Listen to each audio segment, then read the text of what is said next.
আমার মা আমাকে ডাল বাঁধাকপি তরকারি করে খাওয়ালো, আর আমি আমার মাকে আর মেয়েদেরকে ওদের প্রিয় আমার হাতে রান্না পালং পনির করে খাওয়ালাম।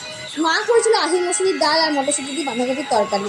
রান্না দুটোই ছিল খুব সাধারণ সাধারণ ফোড়নের গন্ধ, কিন্তু তাও আমি এর গন্ধ কোনোদিনও ভুলতে পারবো না, আর পারবো না এর স্বাদ ভুলতে। কি আশ্চর্য ব্যাপার, মা যতবারই রান্নাগুলো করে ততবার একই স্বাদ হয়।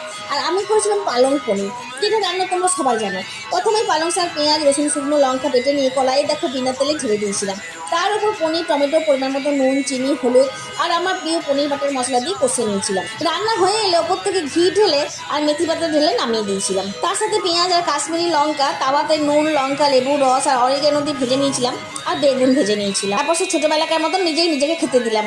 দেখো রুটিগুলো ছিঁড়ে আমি খাইনি, মেয়েদেরকে খাইয়ে প্রশ্ন করলাম, তোদের চাউ, মোমো, বিরিয়ানি ভালো না আমার মায়ের হাতের এই তরকারিগুলো ভালো? আর ডালটা সেই ছোটোবেলাকার মতনই চটকে খেলাম। তোমরাও এই ছোটোবেলাকার দিনগুলো কি মিস করো? অবশ্যই আমাকে জানাবে। ধন্যবাদ।